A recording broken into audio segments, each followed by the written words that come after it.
Kamusta naman kayo diyan, mga kabayan? Ay, tunghay ninyo rin ang aking bagong video ray. Papakita ko sa inyo.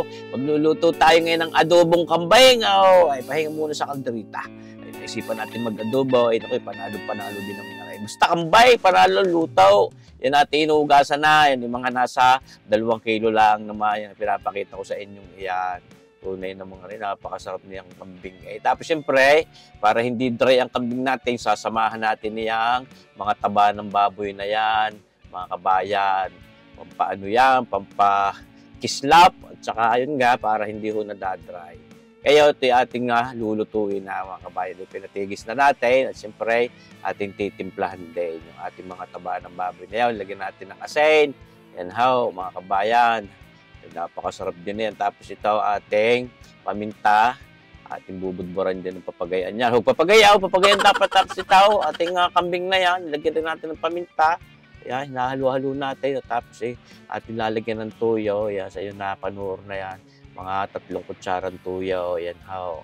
Tapos ating halo-haloin din yung mamaya ng karigi. Pero huwag natin kalilimutan itong ating paborito. Oyster sauce. Hindi pwedeng mawala diyan. Sangkutsahin, maadobo, makaldereta, at kahit na anong luto, na hindi pwede makalimutan yung paboritong oyster sauce para panalo, mga kabayan. Siyempre, set aside muna natin iyan. Mamarinate natin yan ng mga 1 oras o hanggang 2. Pagka sinisipa, di 1 oras lang. Ayan ho, mga kabayan. Yan naman lalasa din. Siyempre, pag niluluto na. Ngayon, mag-uutay na tayo, maglutaw nitong ating adobong kambing, ang ating magic cook. Sinalang natin sa ating magical lang yaang. Mahigpit ang apaw, yan ho. Ating hahuhawan ng karikit na mantika. Kung hindi magdidikit diyan ang ating sasangkutsahe. Siyempre, yan, nilagyan tayo ng mantika ngayon at tayo ay magsasangkutsa na diyan. Siyempre, una na diyan ay ditong ating mga karning tabang yan. Ayan, mga kabayan. Taba ng ating pabaw. May karikit ding laman. Yan how. Tunay namang napakasarap din yan Tunay namang masarap yung mga sangkutsahing mga taba, karne ng baboy. Yan how. Naglabas na yung mga natural na mantika niyan, mga kabayan. So, hanguin na natin. Siyempre, patitigisan natin sa inyong napapanood. Para pwede na, huwag nisahog yan. Uutayin ko yan habang ako yung nagluluto ng adobo. Kaya ito naman ating karne ng kambing. Ating ding pagugulungin diyan sa mantika. Parang ating i-infuse yung taba ng ating baboy. At kakong para hindi ho nadadry ang ating kambing na yan.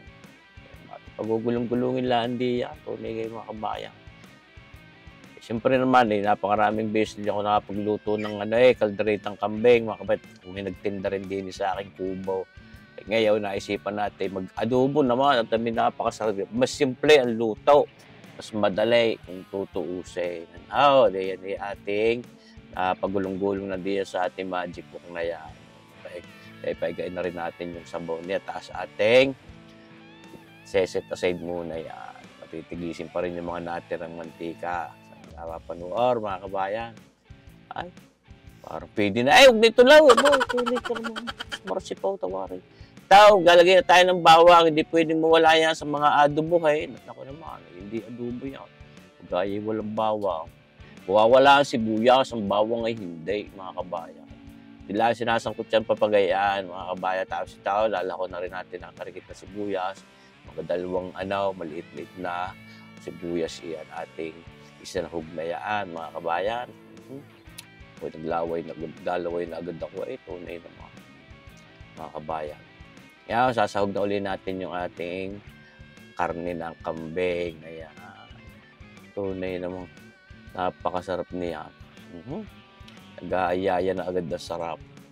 At ilayang palalambutin din diyan sa ating pagsasangkutsang yan. Siyempre, sasabawan din natin. Hindi po pwedeng walang sabaw iyan. Pero magkakatas din ang kanya muna. Dagdagan natin ng paminta. Tapos, naglalagay pa rin tayo ng toyo ngayon. Yun mga 3 kutsara yaon. Ating inilagay na yaon. Siyempre, tapos itong oyster sauce natin. Mga 2 kutsara. Sa inyong napapanood na yan.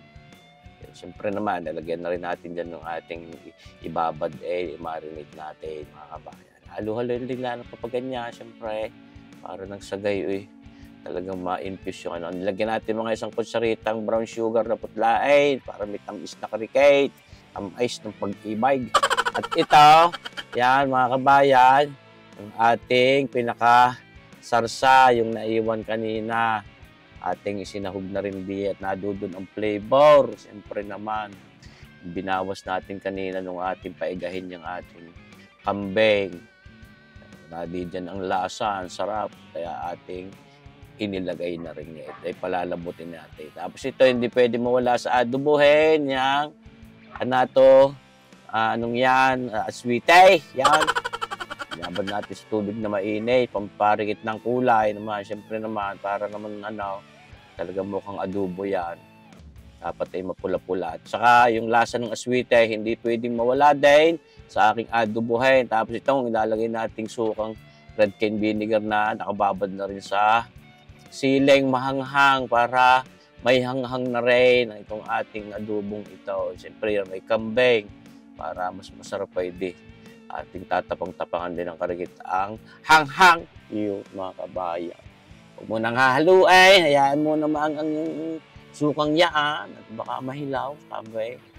Yan, ang na, pwede na nating haluin ngayon, mga kabayan. Tunay. Huwag nang palambutin, parang pwede na ngasmasin ng mga tunay, pangalut-malutain. Tapos sasawag na rin natin yung ating taba ng baboy na yun, may karikit na laman. Ay di, baga naman, mga kabayan. Kung hindi sumarap, siguro na i-imagine niyo kung ano ang sarap niyang ating nilulutong yung adobong kambing na may taba ng baboy. Ngayon, sasabawan na natin. Malinis yung tubig na yan, doon na ho natin nilagay sa ating pinaglagyan ng sabaw kanina. Yan. May tirang flavor pa rin yun. Sayang. Ating sinabawan at para nang mapalambot na natin ang husay itong ating karne ng kambing at saka yung mga taba-taba pa rin ng baboy. Babalik-balikin, baka magtutong ang ilalim, mga kabayan. Pwede pa rin ho nating dagdagan ng sabaw iyan siguro sa lambot na kailangan natin. Hindi rin ho mapakaganda pagka yan ay sobrang lambaw, dapat may ligat din tinakluban natin at nang mabilis. Yan ho, kulo ang kulo na. Tunay naman. Yan agad ang sarap. Yung itsura, ang kulay. Diyos marsipaw. Ay talaga namang kaysa ni makasubok ni mag-adobo ng kambay. Takpay. At nung yan ni maangang. At nung pinahina natin ng apaw. Siyempre, yan how. May nilalambot na yan. Ito, hindi lumambot. Ikaw mang ilagay diya sa apoy. Kung hindi ka lumambot, siyempre, tumusay. At nung sigurado, sarap. Para panalong-panalaw, mga kabayan. Tunay. Ito pa, kulang pa rin sa hanghang. Hinanap pa rin ang aking bibig. Dagdagay. Ginugupit-gupitan natin ng sili. Galing doon sa likod bahay namin. Dagdagan pa rin natin karikit na suka. At ito, tanggal labnak. Nilagyan natin mga kalahating kutsaritang asin. Ayan, mga kabayan. Ako, malapit na sa katotohanan yan. Mga kabayan. Tapos ito, dadagdagan pa rin natin ng mga kalungkalang kalahating kutsarita, brown sugar na putlain, ayan, para may tamis, kako nga, tamis ng pag-ibig. So, yan yung itsura, tunay na alam, may kalderita din ng itsura, pero hindi how. Wala yung mga liver spread, wala yung mga Worcestershire sauce. Pinaiga-iga na natin, mga kabayan, at talaga namang wagas na wagas ang flavor niya, nanunuot sa laman, at ayos na yan, pirain na natin ng apaw, di baga naman. Ay, na. Lalagyan na natin diyan sa ating mangkok na yan. At yan ay pwede nang mapahaplas doon sa kapag nanlantakan. Itong ating adobong kambing na ito. Napakasarap. Makislap-kislap. Yan ha. Kita niyo ba ang itsura? Nag-aayaya ang sarap. Pwede baga ha. Kaya niyo rin lutuin. Ito, marsipaw, mga kabayan. Ito ang pinakamasarap sa lahat. Yung paglantak na yan yun. Ating tinigis na sabaw na yaon. Ay haplas sa kanin, ay panalo. Adobong kambing ni Sir Boyet. Ari aking bersyon, baka kayo meron ding inyaw, ay siguradong napakasarap din. Pero aring aking may pagmalaki ko din naman. Isa pa nga, napakasarap naman yung kambing. Kahit naman kung anong luto niya, sinampalukan, pinapaitan, paksiw, o lalo higit yung kaldereta, mga champagne pa, ay panalo na.